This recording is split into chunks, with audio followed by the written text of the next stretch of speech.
Hello.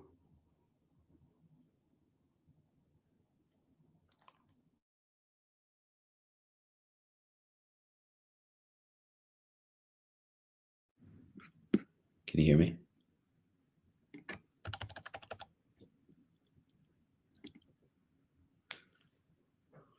Hello.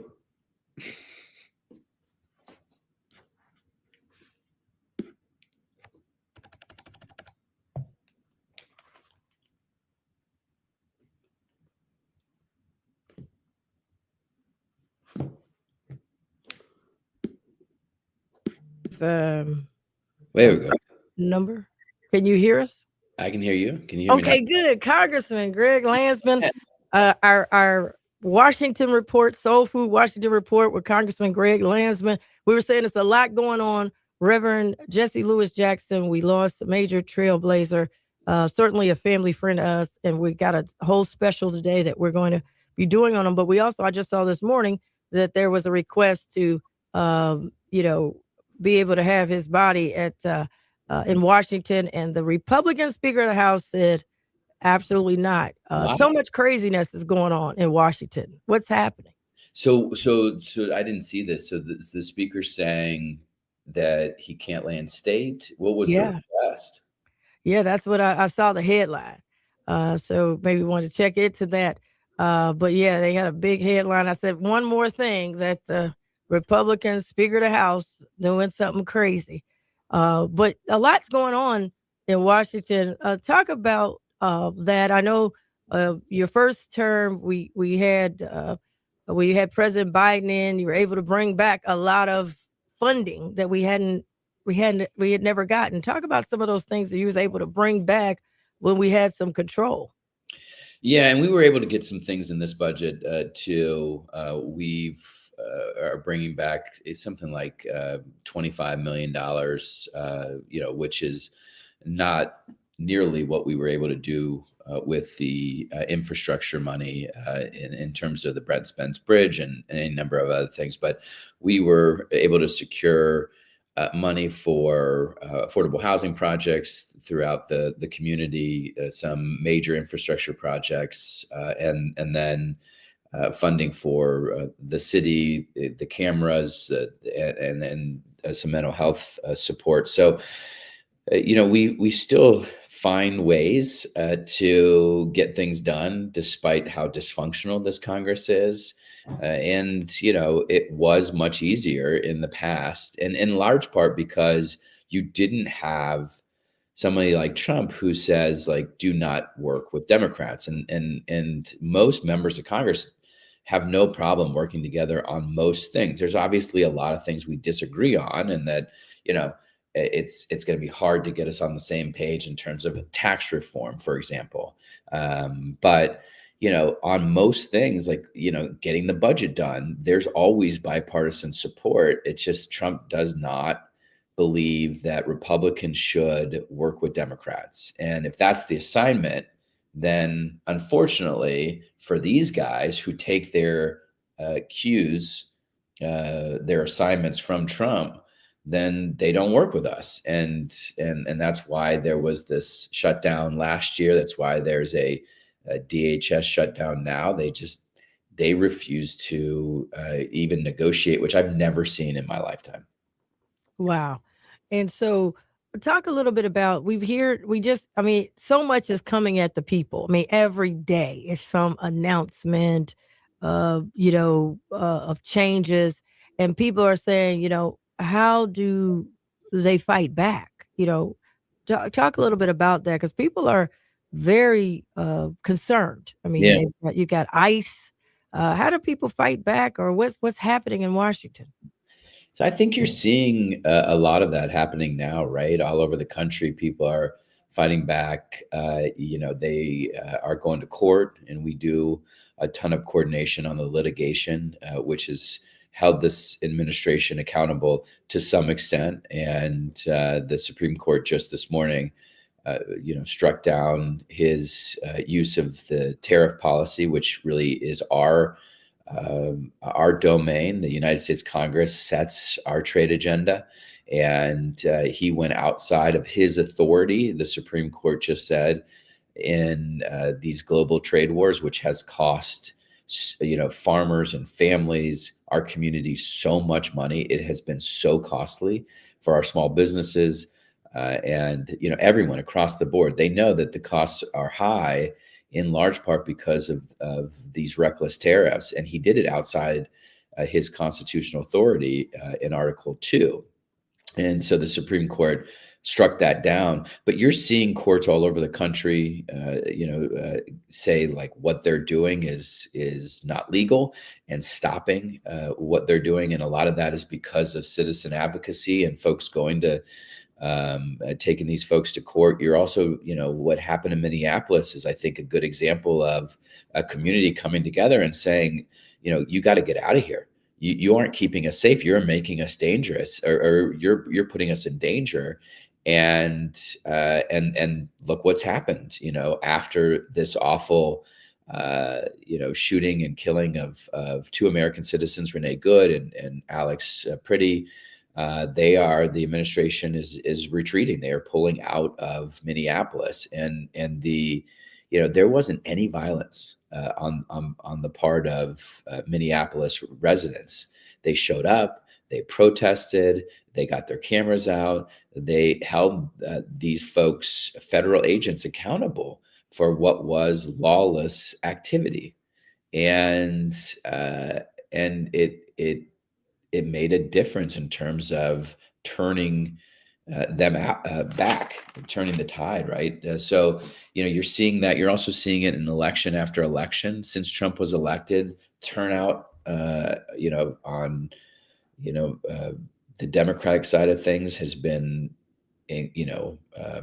record high, or at least very, very high.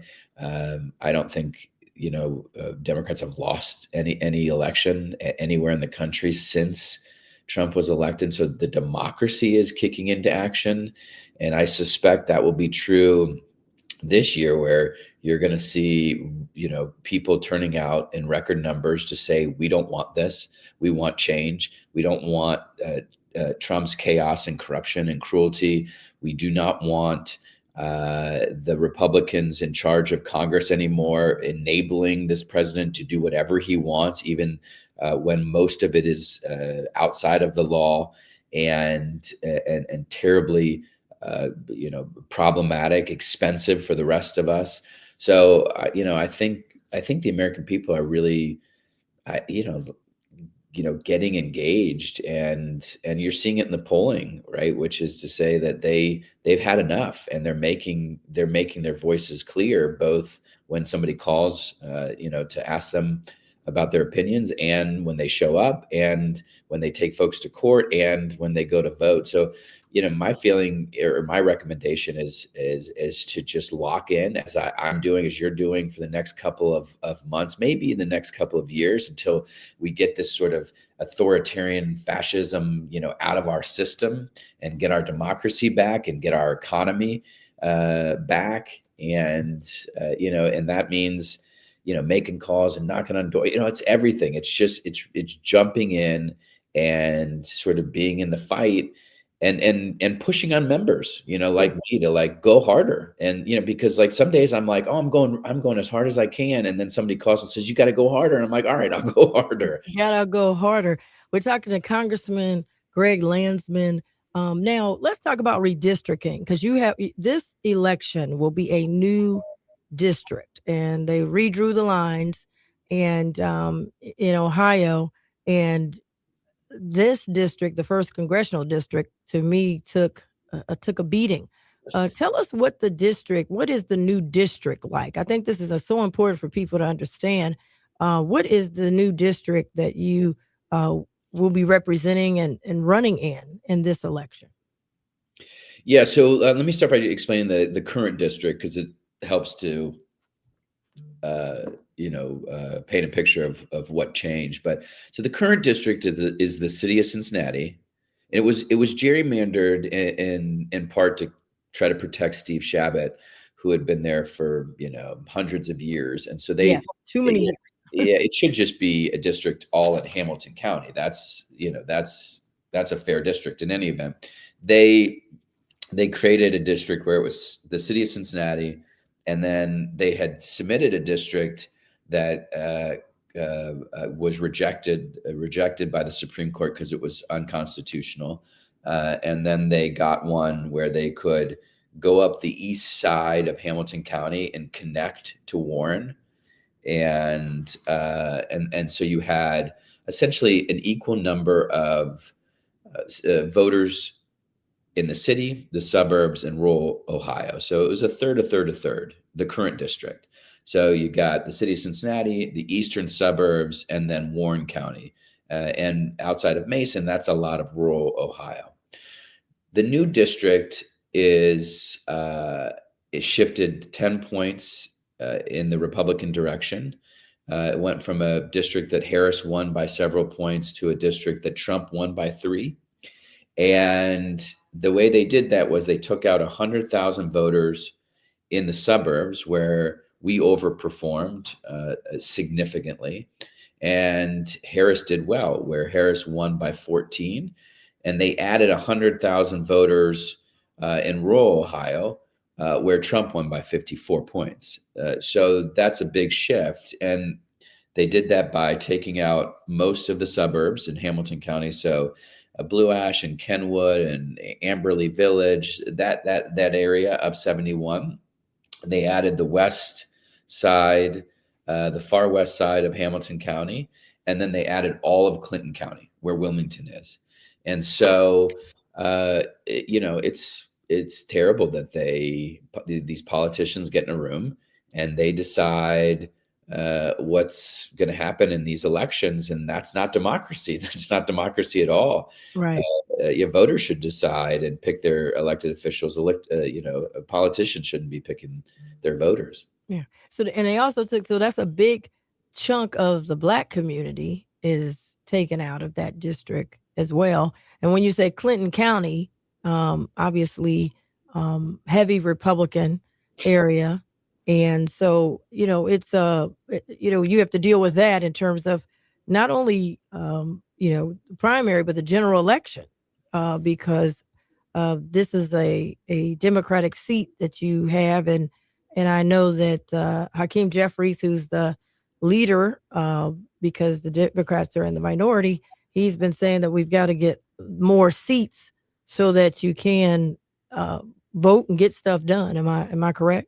Yeah, we've got to win to keep the seats that we have, and then right now it's we're one seat away. Their majority continues to.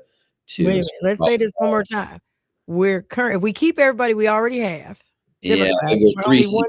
Yeah, 3 seats away. Well, yeah, once they get through their special elections, it'll be 3 seats away from the majority. I think it's currently 1 because they have, Marjorie Taylor Greene and a few others have retired. So I think they're down to just a 1 vote margin. We've got to keep the seats that we have, which means winning this seat and a few others that are, really difficult because of mid-decade redistricting, where they're trying to rig these elections. And then we have to pick up at least 3.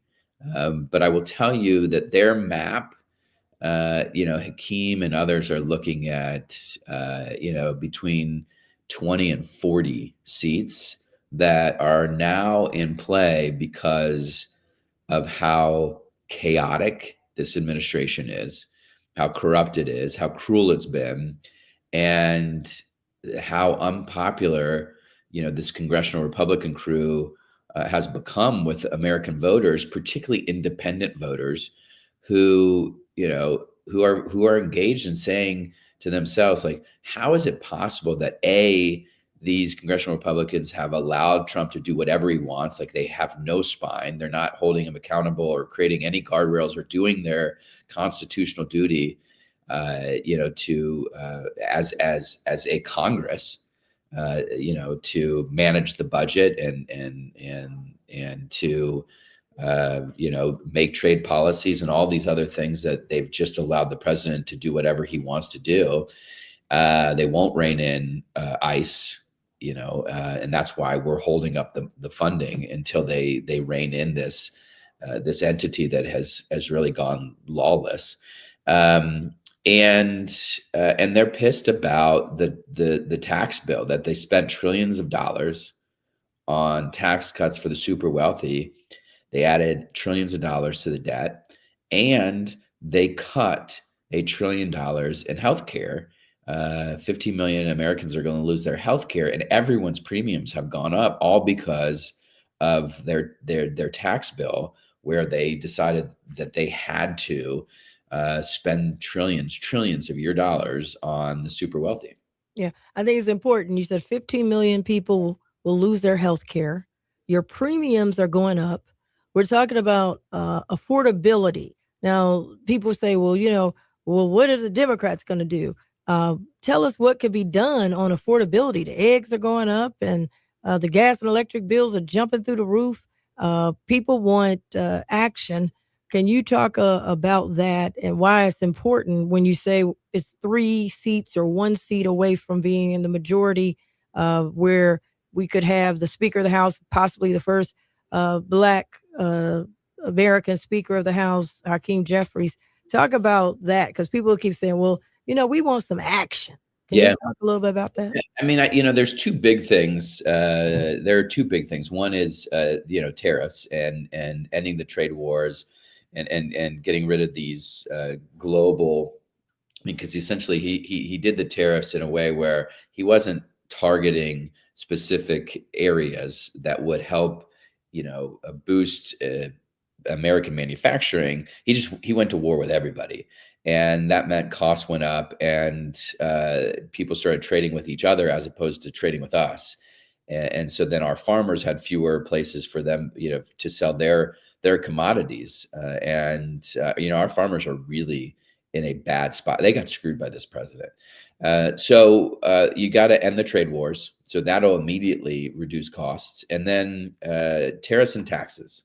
Those are the 2 big ones. You got to give, meaningful tax relief to families. I believe it should be a refundable tax cut for working folks, for middle-class folks, for everybody who needs it, because if it's refundable, meaning that you get it every month, you get your tax cut in advance, paid out monthly, that will help people pay their bills, which will make a huge difference. And that can be, to deal with property taxes, the high cost of your electricity bill, food, all of those things, rent.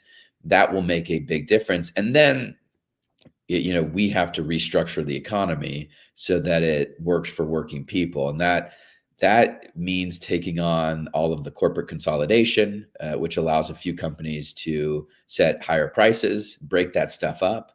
And it means really getting into the weeds on the price gouging that you're seeing more and more of these companies do, and using the United States Congress to force companies to get their prices down. I mean, I sit on the Energy and Commerce Committee. We regulate and oversee a couple can sectors of the economy. One is energy, and our energy regulatory body can set lower prices. They can tell these utility companies, look, you're not going to be able to submit as much in terms of profit. You need to invest in lower prices, and the same is true for healthcare, where we can break up a lot of the sort of vertical integration that these healthcare companies have done, where they are responsible for everything from going to see the doctor to filling out your prescription. And breaking that up will mean that they are sucking out fewer dollars for their own profit, and investing more in pricing, lower prices. Congressman Greg Landsman, the Soul Food Report from Washington will have you back on. But it's important to know that the district has changed. It's a numbers game. We've got to make sure that we have the majority so that we can do these things. And so next time we'll talk about the get out the vote efforts and the effort to try to federalize voting. when we have you back for our next segment. But thanks for coming on and giving us a report. Keep the fight. I know you're a boxer. Let's get the boxing. No. Yeah, let's go. Let's go. Thank go. you so much, Commissioner. I appreciate you. All right. Thank you so much. I appreciate it. All right, everybody. Now you know what time it is. It's time, y'all. It's that time for the hot sauce moment. That's right. It's time for the hot sauce moment. And this time we're bringing some real hot sauce, tobacco, and all those type of different sauces that they have. I don't know what the other one. I know it's hot sauce. That's all I do. But it's time for the historic moment as we get ready. For the special tribute to the one and only Reverend Jesse Louis Jackson.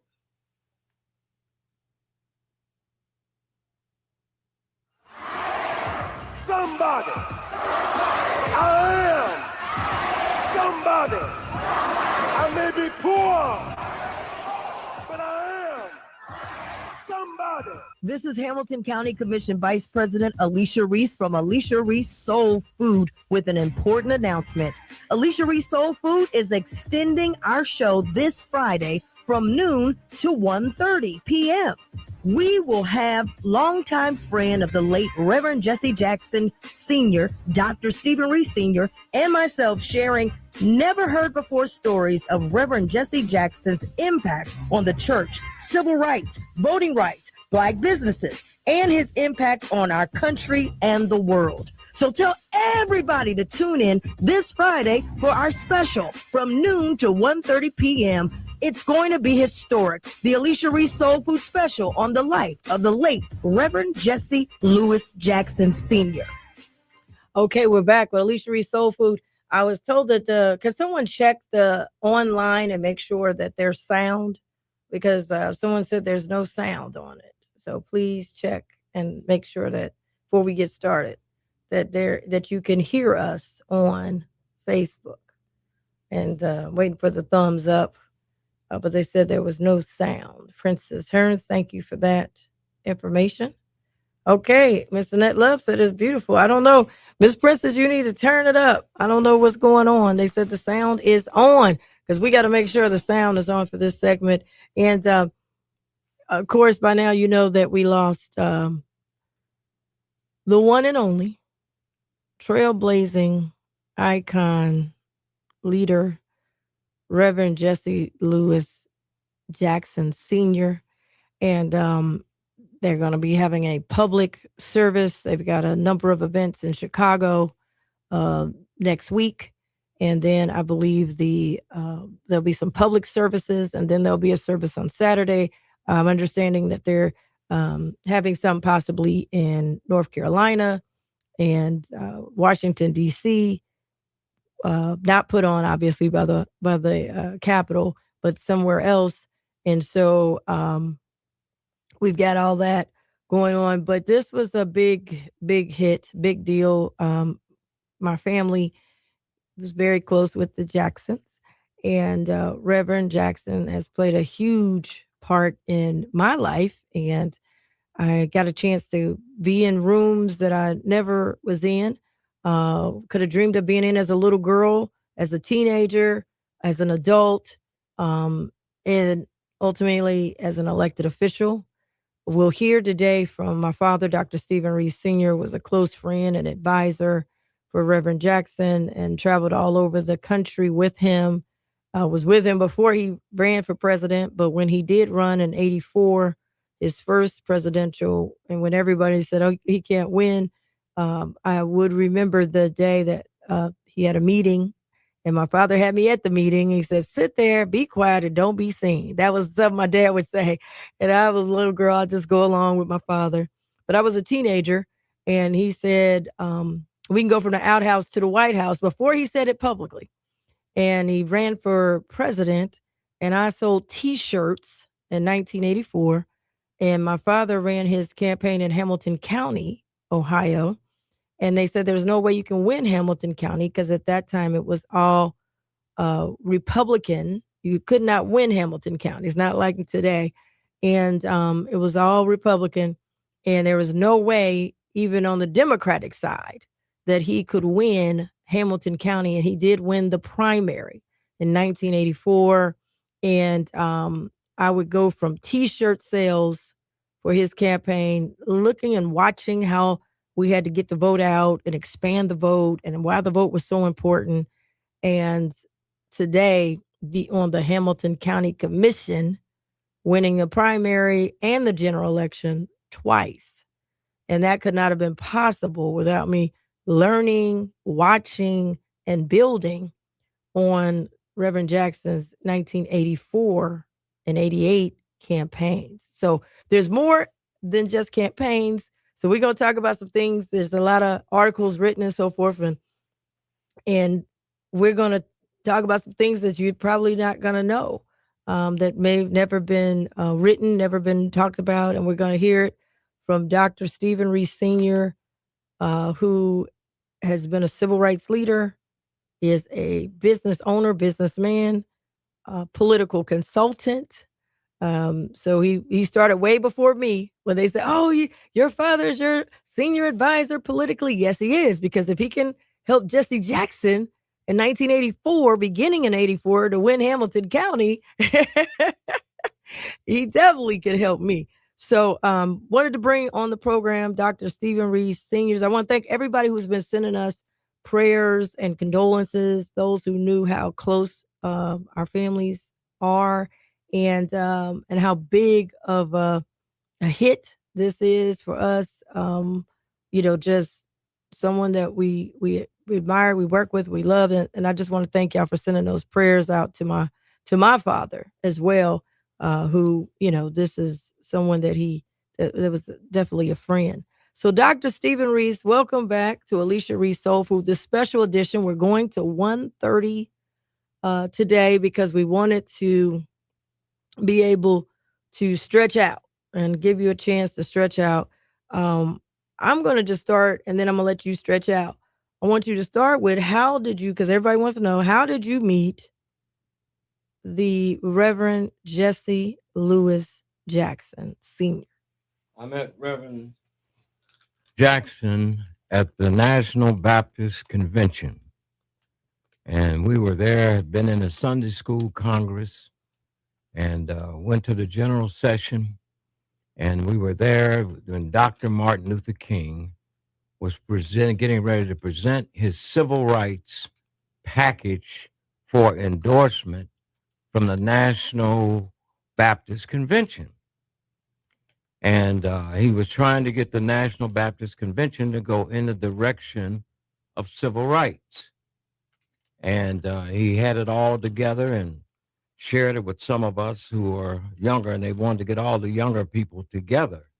I said, okay, fine. Jesse and all of them, came together and said, let's see. So anyway, Martin was getting ready to present his package, and they said, wait 1 minute. His father came up to the podium and said, didn't I tell you not to bring the civil rights, this mess, into the convention? I told you at home.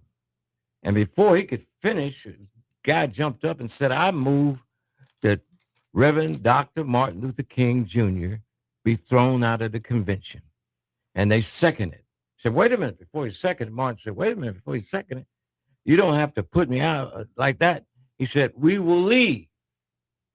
And then he gathered up, and all of a sudden we went to whispering, and he goes, Martin's going to leave, Martin's going to leave.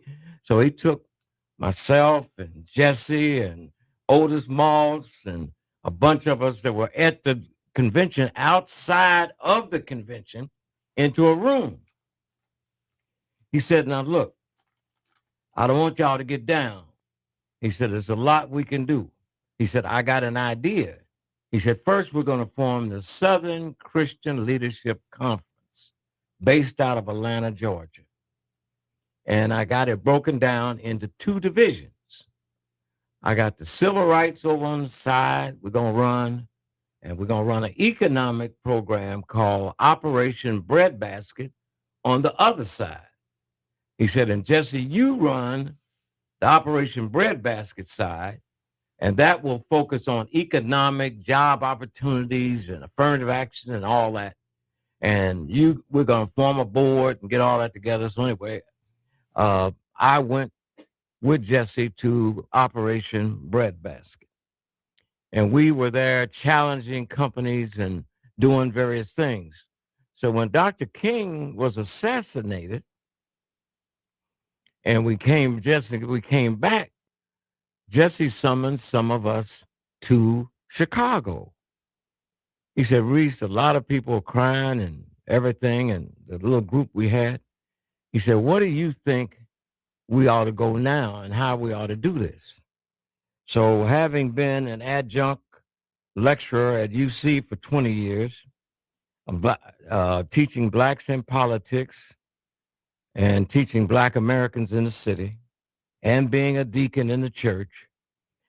And we said, Reverend, what's important now is that we enforce the laws that Dr. King got passed. And that was a public accommodation, civil rights. I said, if we don't show that those laws really meant something to us and we don't participate in them, they will eventually come back and use that to eliminate them and take them out. He says, so what we need is to educate and inform our people of that and make sure that we have some organization that's flexible enough that can get down to the grassroots. And then we argued the question that Jesus came for the least of these.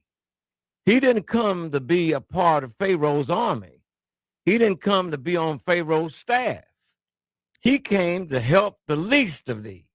And there is a lot of people who are out there that need help and don't really understand the connection from the old to the new and really need to know where to go and what to do. So anyway, long story short, Jesse said, okay, after we met for about 5 hours, he said, I'll tell you what, y'all go back home and I'll get back in touch with you and we're going to outline something. We got to take some action and we got to move. So then he called us and said, okay, I heard what you said. I agree with what you said. He said, but we got to do it through push at that time. He said, and we got to make sure that we make things go. So we had to put the push board and get all those people together and what we're going to do with push. But Jesse was on the program. But we needed somebody who could unite and somebody who could communicate and somebody who had the vision that could bring and articulate what we were attempting to do. And everybody thought that Jesse was just running everywhere and just trying to be a cop and he just trying to be seen. No, we were trying at that time. 1 second, hold on. So, because you're going real fast, Dr. Reece, so slow down a little bit. You said they thought he was running everywhere and trying to be a what? You got cut off, and I don't want it. They thought he just wanted to be seen. Okay, gotcha. Now, when you went to the teaching and the deacon, I know came later in your life, right? Not when you were younger. When they had the first meeting, y'all were young and y'all had walked out, and then that kind of helped, like you said, start. Is it People United to Serve? No, we went with Operation Breadbasket. Gotcha. The economic arm of Dr. Martin Luther King's program. Got it. Under the Southern Christian Leadership Conference. Gotcha. And Jesse Jackson was the national president of the economic arm of that. Right. But when we got to push, you said there was a meeting and then he started push. Well, we had a meeting and then we saw, we had to have an organization, had to have an umbrella because we needed to do something. And Dr. King had been assassinated. And we were having a rift in SCLC and Jesse, the two leaders, Abernathy and Jesse. So Jesse, we said, rather than destroy SCLC, Jesse, let's start something else. And Jesse came up with push. And then many of us went over to push. Yep. And push was stood for People United to Serve Humanity. So just for people who may not be familiar with that. And so that began based in Chicago. Based in Chicago. And so so many things happen. I mean, when, because Push was putting a lot of heat on these companies, and you were saying one of the things, the mission of Reverend Jackson was that he wanted to enforce the things that were gained during Dr. King and expand. Yeah, well, after we did some research on companies, and we saw a lot of companies in the research that basically was taking consumer dollars, not putting any African Americans on the board, was not promoting African Americans, and not giving African Americans jobs, but yet and still was trying to influence the African American community. So we said, wait a minute, we need to challenge them at their stockholders meeting. We need to challenge them and protest. We need to challenge them. But to do that, you got to wake up the consumer, our people. And you got to make them realize that all things are possible through God. And Jesse argued the question that, God has given everybody the power and the will to do it. He said, Reece, we got two things here. You can go and get a master's degree in school and do well and think you're going to do well. He said, but if God selected you, he might select you to have another mission in life. He said, and that's why a lot of our people are frustrated, because they don't understand that, wow, I went to school, I did everything I was supposed to do, but that was not the mission that God wants you to do. And it might be somebody who did not do as well in school excel. And if you read your Bible, you'll see that all the time, where God selected people that were not preachers, selected people that was not in Pharaoh's army, selected people that was not at the top but at the bottom. And they did wonderful and great things. So we said, we got to make sure that we do all that we need to do to get these people ready to go. So that meant that we had to do some homework. We had to do some research. We just can't be protesting because we dislike something. We got to be marching and get involved because we are prepared and need something and want to do it. Not out of dislike, but because we feel that we should have an opportunity. Jesse, that was to get the program together. Get the program. Martin and the Voting Rights Act alone, we wanted to get more people registered, more black people elected to office. And we said, well, we need some mayors. If we get mayors of major cities, we could do something. So we got Carl Stokes elected in Cleveland. We got Carl Stokes. Carl Stokes, first black mayor in America. Then we went to Gary. First black mayor in America elected. Right. And happened to be in Cleveland, Ohio. Because people may not be familiar with Carl Stokes. And then we went to Hatchard, Mayor Richard Hatchard in Gary, Indiana. So we start thinking that if we got to get an inside so we know what's going on, and somebody can feed the information, and then somebody who can give information back. So Jesse's theory was that, Reece, we can't maintain and keep all of these people in advance as a public, because we found out that the overall strategy on African Americans was they give you one African American, and then they make everybody in the community fight against that one African American. So we were on a replacement program, never an expansion program. We never could expand. Even here in Cincinnati, we could be city council members.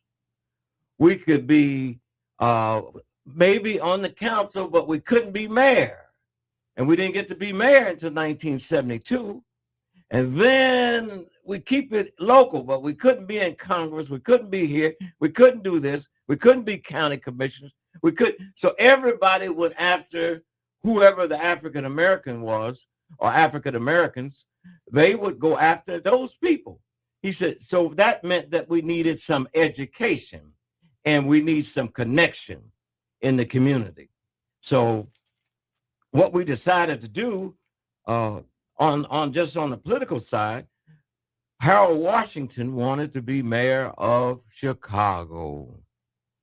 And he had all of us involved with him. And we said, let's go. So Jesse called Kennedy. Jesse called the caucus and said, please don't come to Chicago. Because if you do, we're not going to ever forgive you.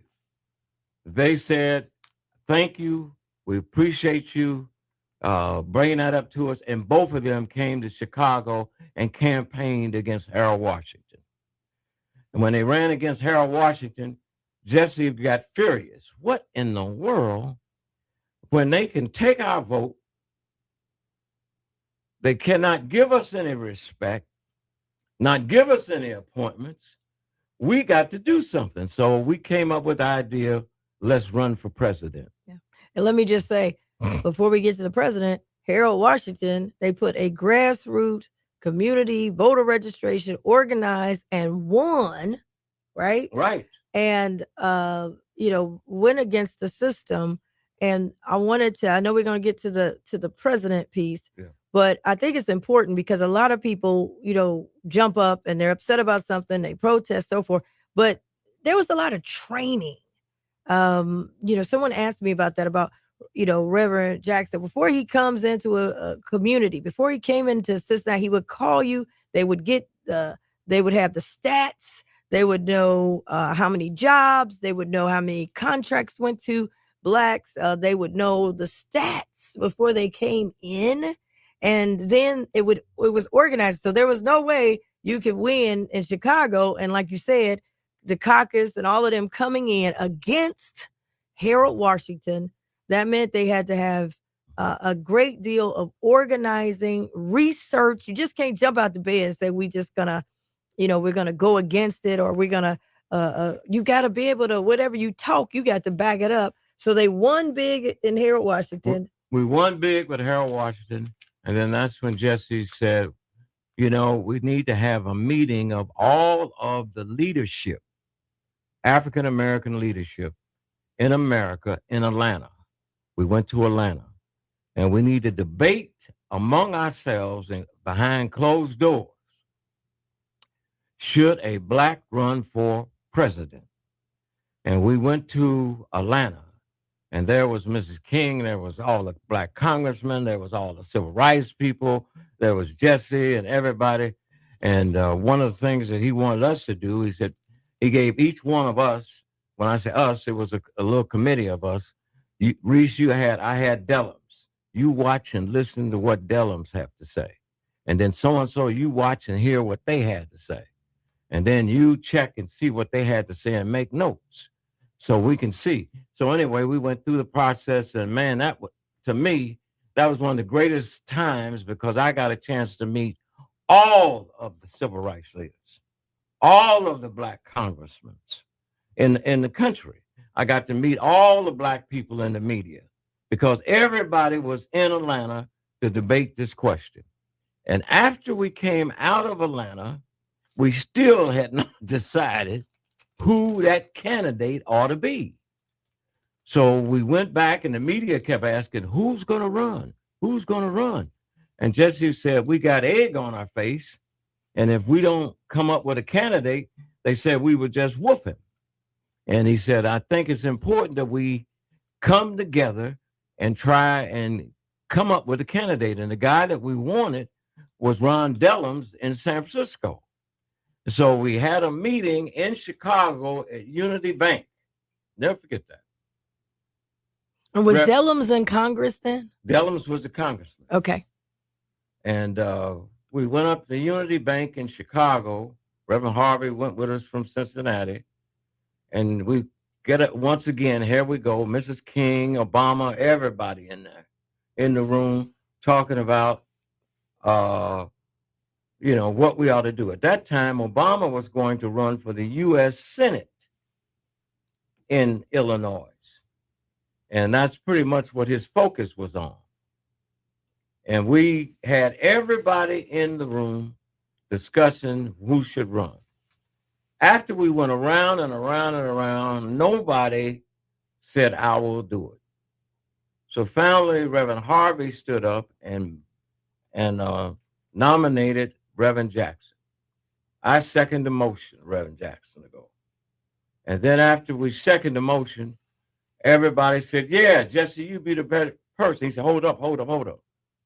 I don't have enough money to do that. I got a family and I got all these things that push, and I got to get a leave absence. And the ministers in the room said, don't worry about your expenses. We will take care of your family expenses so you can have this opportunity to run. So he said, well, you got to tell my wife. And he put her on the phone. And, she was saying, hey, we can't afford that. And what is Jesse, it's dangerous and all that. But anyway, Reverend Jasper Williams out of Atlanta said, let me have the telephone, and talked to his wife, and she consented that Jesse could run. So when we walked out of the room, we knew we were going to run it. Now, none of us had any experience of running a national campaign. None of us. All we knew, we're going to run for president. So that meant that we had to bring in everybody, look quickly, and never forget Frank Watkins, who was a press secretary, came in and made a presentation and showed us all of the unregistered people in every state and how much people had won by, how much they had lost by, and there was more people unregistered than the candidates was able to get elected. He said, now, if we can make an appeal, and if we can get down to these people, we have an opportunity to do a lot in terms of registering people, do a lot in terms of maybe creating the mood so other candidates can get elected at a local level and maybe even get on the ticket. So we started out putting it together. Who's going to run the airplane? Who's going to do this? Who's going to talk to so-and-so? We call the mayor. Who do you know so-and-so? Really grassroots, going to the churches, trying to find out what's happening. So long story short, we went from city to city, and Jesse carried a message. And I always like to say that Jesse preached his own eulogy. When he says, I am somebody, he was really talking about himself. When he says, my mind is a pearl, I can learn anything in the world, Jesse was talking about himself. Jesse said, just because you're in the ghetto don't have to be in you. Jesse was talking about himself. So Jesse created quite a few slogans that basically touched the nerve of a lot of people in this country and very helped a lot of people. So the question was that Jesse's feeling was that, Reece, we got to get in these schools and we got to get to the young people because they are the future and they are the ones. So we start setting up dates for him to go in and out of high schools. In Cincinnati, he went to Withrow, went to Hughes. He went to many other schools all over the state, all over the country, preaching and teaching and preaching and teaching, working and getting volunteers and going. And the preachers went to letting him in and he'd preach. And we went to work. So we had several meetings where we had to say to Jesse, don't give up. We got to do it. He said, man, said we reached a point. He said, now I see where Martin was at. After you beat your head up against the wall and go against all this stuff, and we got all the potential in the world to do everything. And, sometimes it looks like it's working. Sometimes it looks like it's not working. We said, Jesse, look, you can't stop. We got to keep going. We got to keep pushing. We got to keep making it happen. We got to keep We got to work on both sides. We got to make sure we got to leverage everything we can. We need somebody who can go in and talk to the corporate guys. We need somebody to come in and talk to the presidents. We need somebody who can go in and preach, somebody who can communicate with the bishops, all those people, somebody who can, all the pastors all over the country. So Jesse said, okay, we renew this thing. He was not well then. Jesse Jackson was not well then. But we kept him going. And we kept him moving. Now, Rainbow Push, it was Push. How did it become Rainbow Push? Because Rainbow, we felt that you had to have a coalition of people to really do what we wanted to do. And it was kind of based off of the Poor People's March that Dr. King was going to do. And that was interesting, how that went down. But the Poor People's March was to unite all the poor people in this country to go to Washington and protest for economic rights.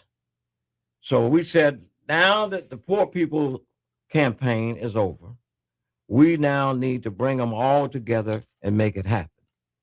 Now, Jesse, to me, did a lot of things. He was a shadow senator. I don't know if y'all know that, in Washington, D.C.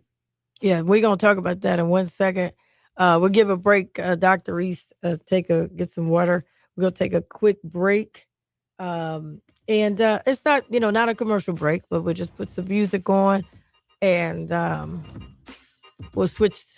Okay. All right. We'll take we're talking to Dr. Stephen Reece Sr., and we're talking about the Reverend Jesse Lewis Jackson.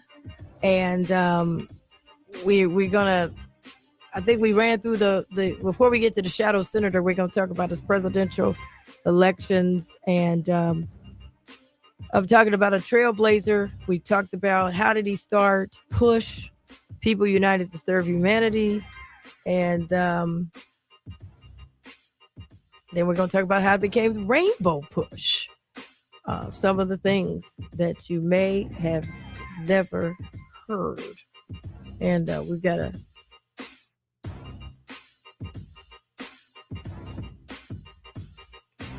we want to thank everybody who's checking in with us, who's listening to us, and listen to us on radio, checking in with us on social media. It's a special. We're going to go to 1:30 so we can get it all in. It's very, very important. Just some stories, about the late. I can't even say the late. I'm sorry. Wow. About Jesse Lewis Jackson Sr. All right, we've got a station ID because we are going into the second part. And you are listening to Inspiration 1050 AM and 103.1 FM WGRI in Cincinnati, Ohio. Thank you, everybody who's listening on the radio and everybody who's watching us. All right, we're going to get back to it. Dr. Stephen Reece Sr. Now, before we get to, because when we go to the shadow senator and all that, that's after the election. And I know we jumping around because we're trying to get it all in, but now, okay, he and shout out to Reverend Dr. H.L. Harvey, because he introduced you to Dr. H.L. Harvey through the movement, and that's how you got to Friendship Baptist Church, because right. as a recommendation of Reverend Jesse Jackson, because the church was a movement church. And then you would go on to become deacon and chair of the trustee board. You would go on to, after running these campaigns, go on to teach for 25 years at University of Cincinnati Evening College, Blacks in Politics and Blacks in the Cities.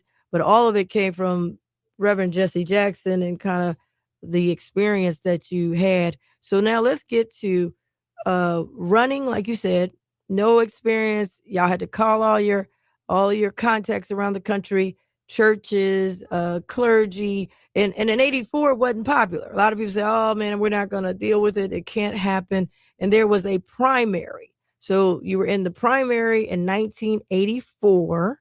And I think it was Steel Push, and then I think that's when it became Rainbow Push to bring Rainbow Push came after the after election. after 84. So now let me I want to stop you on 84 for a second, because you were in charge of Hamilton County, and then you ended up also doing national media, going to the convention and all that kind of stuff. So let's talk about 1984. You and my mom, the late Barbara Reece, y'all brought Reverend Jackson to Convention Center. You had to put together a race in 84. People didn't think it could be possible. And we're talking about Hamilton County. Talk about that if you can, about that race. I think that's important. Well, that race to me was extremely exciting, and that race required some ingenuity. And we knew that as Jesse went around, we had to draw large crowds. So we put together a rally on a Friday at 3:00 at the convention center. And we came in, and Jesse came in and spoke. It was 5,000 people there by 2:00 and at the convention center to see Reverend Jackson and to hear the plan and the program that he was talking about doing. Because one, we started talking about political empowerment, and we started talking about what we can do. We didn't get into debating about this couldn't happen and that couldn't happen. We knew there would be some people with us, some people not with us, but we knew that if we were after the masses of people that basically was outside the political system. And that was a very successful rally in 84. And we went into Cleveland, and we went into Akron, we went into Youngstown, we went into Lorain, we went into Dayton, Montgomery County. We went into all these counties. These are many counties and many places that African Americans had not gone because they were never running for an office that required them to go into all these different places. Right. We went out into rural Ohio. Jesse slept with some of the people in rural Ohio, ate with some of the people in rural Ohio. And we got a chance to hear what their issues were. And once we found out what their issues were, we found that we had a lot in common. They wanted the same thing we wanted, good hospitals and jobs, and they wanted to see their children do well, and they wanted opportunities. Well, that's what we wanted. And Jesse was able to put that together. And that was very important in the campaign as we went forward. And I wanted to share a tip, because we always say we share some things that people don't know or may not know. When you put that rally on, people were concerned when they, you said you got there, and you and Bob who put it on, they said Steve Reece and Barbara Reece are already there. They said they're already in the place. Well, and you said, wait a minute, y'all are Steve and Barbara Reece. So, I mean, I thought that was a fun fact that happened. One of the things when you bring a presidential candidate to town, like Jesse was, the FBI came in advance, and they checked to see who these people are putting things on and making sure that the credentials match with what they had been told and everything. And they had a certain way that you wanted to go in, so we had to bring Jesse in a certain way. So anyway, after we had gotten the clearance and we had set it up, somebody tried to sabotage the political rally by saying that they were putting it on. And when the FBI guy went there, they claimed they were me. Steve Reece. I'm Steve Reece, but he couldn't pull out a driver's license.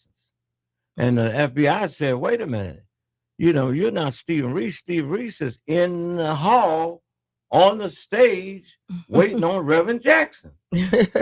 And these guys said, well, wait a minute. I'm his cousin. I'm his cousin. I'm a friend of his. I said, no, sir, you can come into the rally, but you cannot go up near the stage where Reverend Jackson is. So we went through that struggle and finally got it together. And then we got the Democratic leadership, John Wethy and all them, and they came and had up, we had all of them up there to hear Jesse. Many of them had never heard Jesse. And that was another thing that Jesse was concerned about, is that, he said, Reece, one reason that we can't advance, we have a bunch of people in our community that are messengers for the establishment. And what they do is they go back and act like they know you and they know all about you and they know what you stand for. And then they give a negative report to the man on you. The man has never brought you in to ask you who you are, and what you're about. And these interpreters sit around the table and they try to act like they're asking, well, what about this question? What about that? But none of them have actually ever been involved in marching. None of them have actually been involved in doing anything outside of their job. He said, so what we got to do is try to get inside so we can have an opportunity so the man can hear us, understand what it is we're after and what the plan is.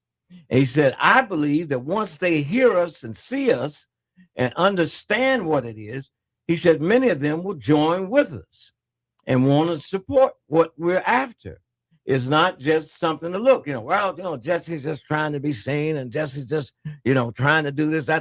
These folks around the table that didn't really know Jesse, never been to a meeting, never heard him, never met him up close, nothing. But they were given interpretation. So we tried to break that down too across this country. That now if you want to hear us and now you want to know what's going on, we got a plan. They always say, well, what's your plan? We had a plan.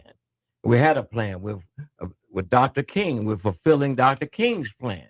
We're expanding the market base in the community. We're trying to make sure that the African-American community get its fair share. We got a plan. They claim we had no plan, but we had done the research. We had a plan. Yeah. Student aid. We wanted to make sure there was adequate student aid for young people to get in and out of college who couldn't afford it. We wanted to save the black colleges and make sure that the black colleges had a role and where young people could see presidents of universities that were African-American, professors that were African-Americans. We wanted to do that. So that was the first thing they were asked. Well, what's your plan? Well, we wouldn't be out here without a plan. Right. And we're talking about a tribute to Reverend Jesse Lewis Jackson. Now that was 84, then 88. Way more people came out to vote. The voter registration, mobilization, like I said, it was amazing. The speech at the Democratic convention, but now you got to see the inside of the Democratic convention as it relates to delegates and all of those kinds of things. And you had to work the floor. Can you talk a little bit about that behind the scenes? Who's going to be the vice president and all that? Well, we went to San Francisco, and in San Francisco, when we got out there, we didn't realize that we had to have people credentialed and working in different areas. And one of the areas we had to work in was the media. And the media all had to have these necklaces on and access passes, and they had to be on the floor to represent their candidate. And everybody had sent their candidate, had a representative, was on the floor with NBC, ABC, and they came to Reverend Jackson and said, Reverend, you don't have anybody on the floor. I mean, how did we get it? He looked over at me at the couch. He said, here he is. Reece, you going down there. So I said, going down where? He said, you're going to be the media person on the floor. So I got up from the hotel, went with the representative, went down to the San Francisco Convention Center, got my access pass, went over there where they had all the ABC and all the top media guns in the country. And they were saying, well, what is Reverend going to talk about? What will he say tonight? And who is he going to endorse anybody? So I said, wait just a minute. I picked up the phone and called Reverend. I said, Reverend, you sent me down here to work with all these media people. I said, but you didn't give me any talking points that you wanted to deal with. He said, Reece, don't call me no more. You done been with me, man, since 1966. You've been in on all the strategy that we've been doing. You done been across this country with me. You know what I'm going to probably say. Tell him what I've been saying. I hung the phone up. Boom. Sir, called all of NBC, ABC, all of them. They standing up on podiums, everything. I said, this is what Reverend Jackson will talk about tonight. He will continue the Martin Luther King program. And he will push for public accommodations. He will push for Voting Rights Act. He will push for affirmative action. He will push for contract compliance. He will push for support for Black colleges. He will push the increase of Black elected officials.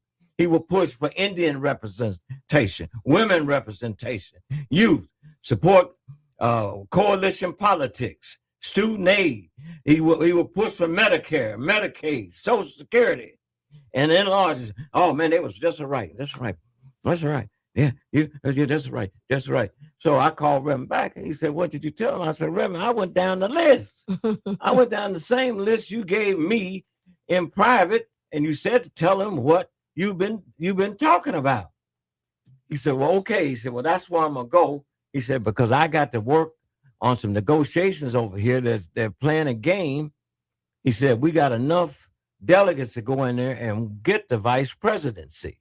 And minorities got to get the vice presidency. So I said, okay, Reverend, I'm down here. If you need me to come back. No, don't you come back to the hotel. You stay right there with the media, because we're going to see what's happening.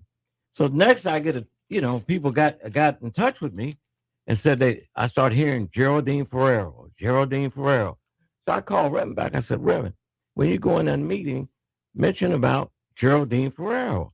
They're getting ready to try to put her on the ticket. And she has not run in one primary and doesn't have any delegates, but they're trying to make her the vice presidential candidate. He said, what? So anyway, he tried to pull together. He did pull together all the African-American women that was at the convention and told them, said, now y'all got to stand up in here. You come out. We came to the convention. You was unorganized. You got to be organized. Let's not let this happen ever again. We got to go in there. So we go in there. We battling. We struggling.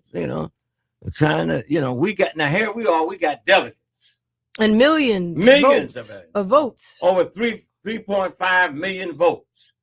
And then well, we don't know. Well, Reverend, I tell you what we'll do. We'll offer you a position in the Democratic Party. What we want a position in the Democratic Party for, so you can muzzle us.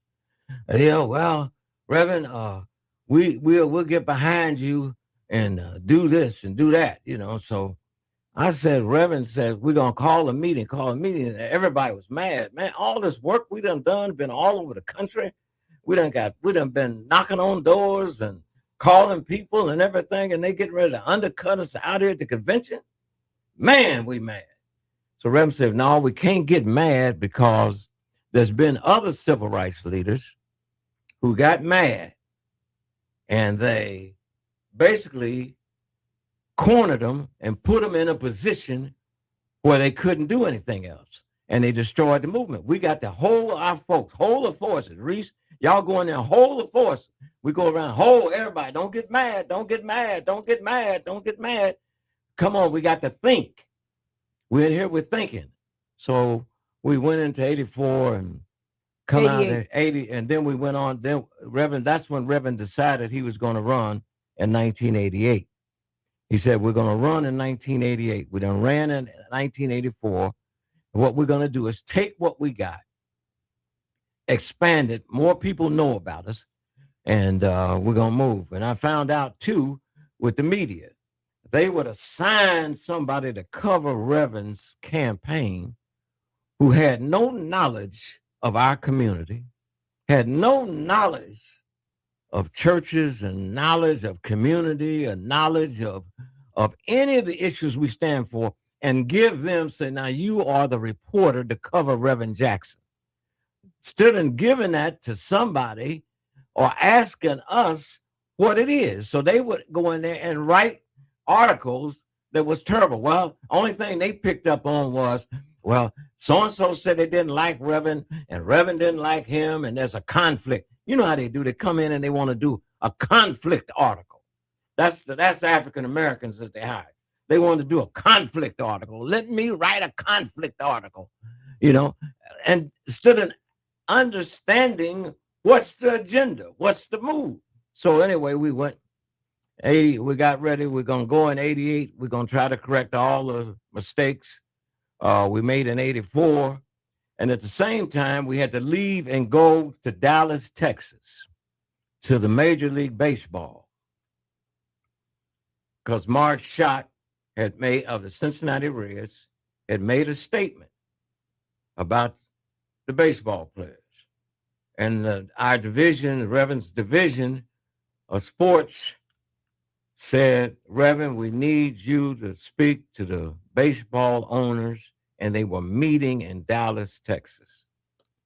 So we picked up Reverend Sharpton. Sharpton went with us, and we went to Dallas. And then, Alicia, you were there. You called me. I said, come on. I said, this will be a great experience for you to see. And a great experience for me, because I had never been to the owners' meeting and what they do at the baseball owners' meeting. And we got down there, and they had all the security, and we went way up on one of the top floors and went in. I never forget, because George Bush at that time, now President Bush, was owner of the Texas Rangers. He sat right next to me. And Marge saw us when we came in, and how you doing, Steve? How you doing, Reverend? And everything.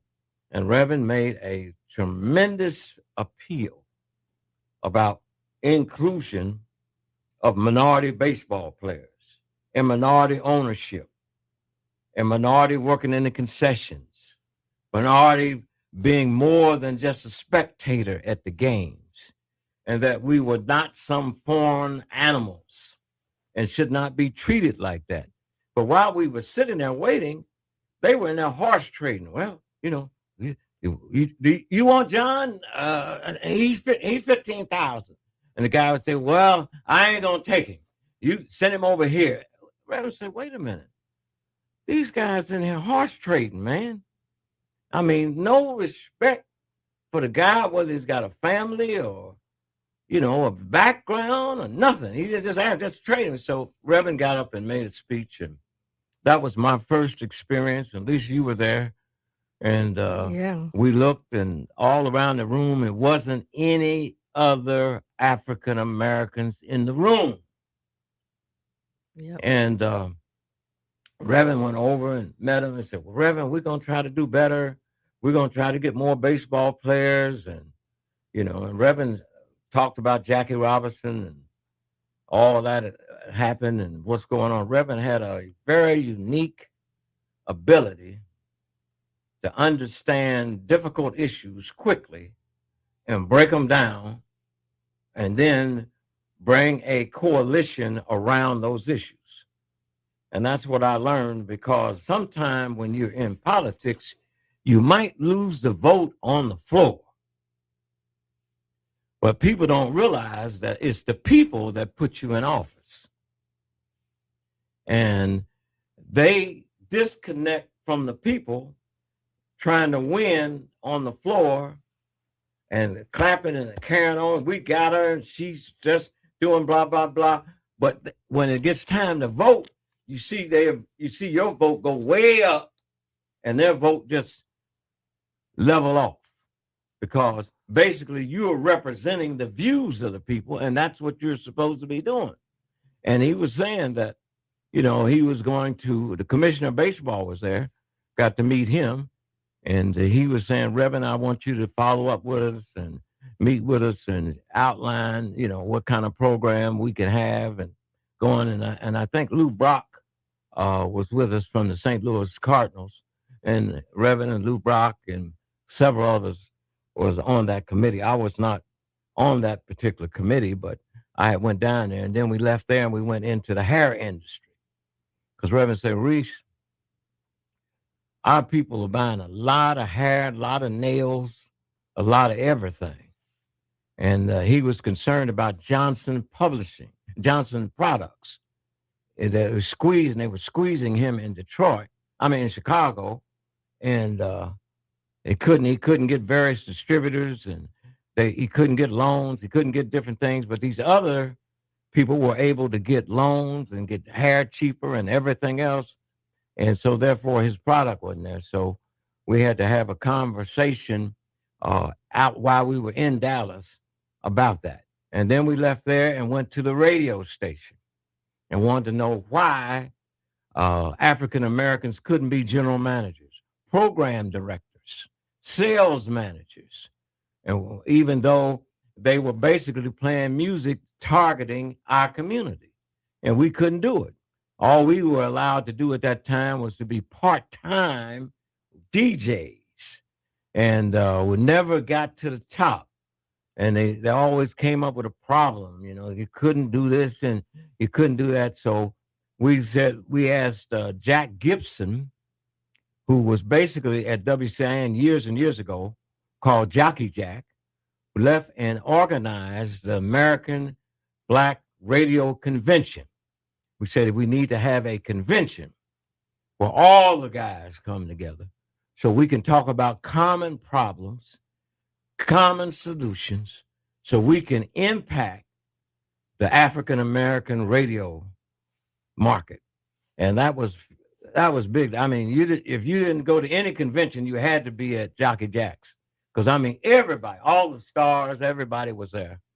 And it made a lot of sense. And I got a chance to listen and hear about, you know, radio and what was happening. At that time, there were a lot of AMs. There wasn't a lot of FMs. And we figured, we came out of that and we said, we need to get some FM channels. We don't need to just have AM. We need FM too. So that came about. Wow. So there's so many levels that Reverend Jesse Louis Jackson touched, and we can't touch them all because we only have about 7 more minutes left. But just sharing some of that behind the scenes, and it seems like there was always research, there was training. You know, Reverend Jackson also was international, went over and brought the American hostages back home.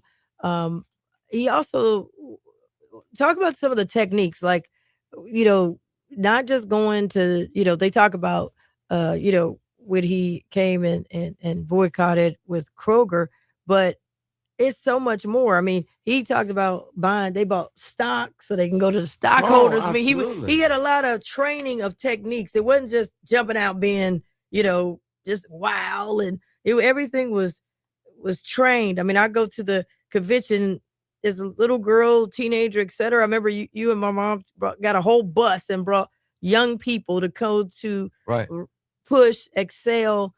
And I saw Black women and men in suits, and they was organized and putting on the convention. I said, man, this is amazing.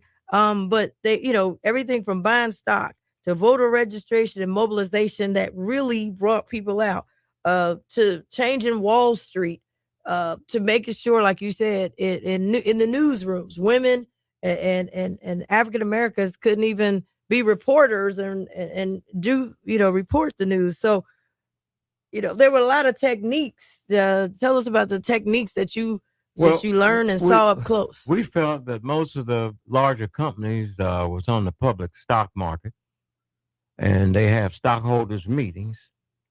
And we decided that we were going to buy some stock and go to the stockholders meetings.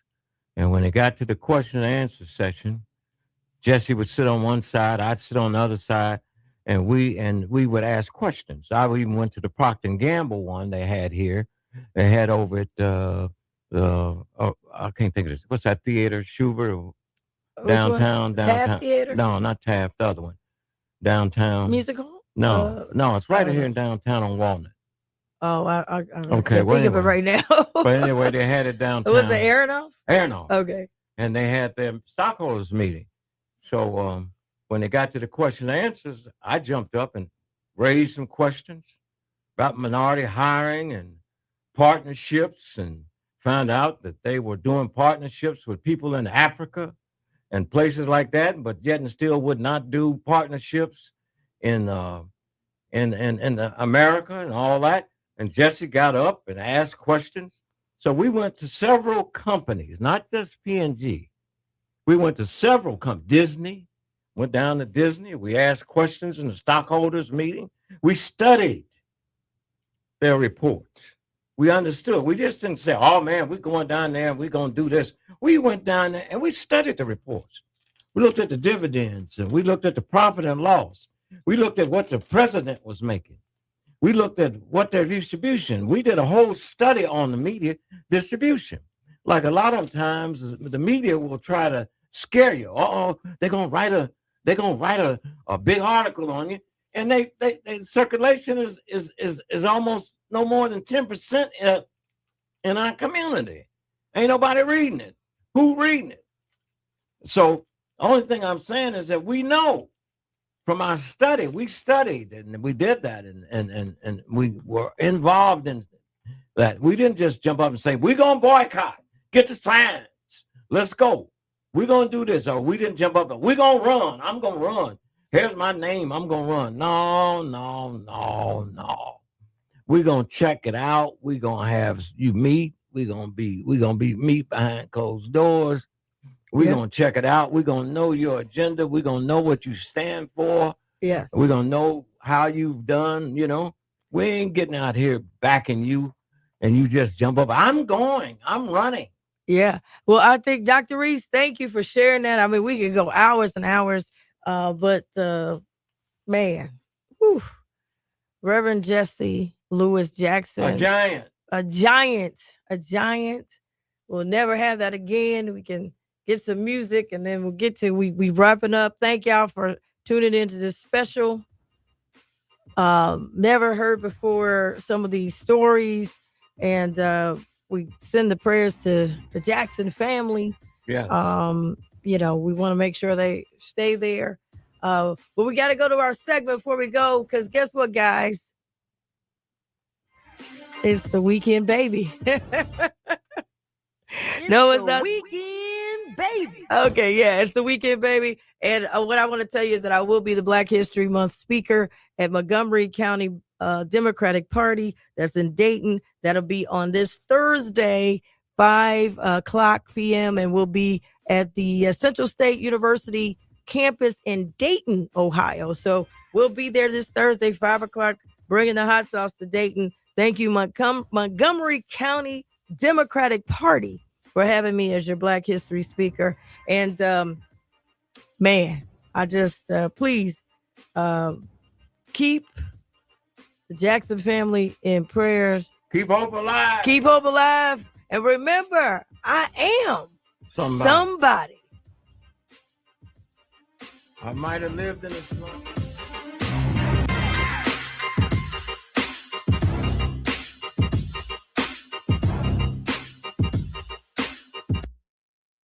The views and opinions expressed in this program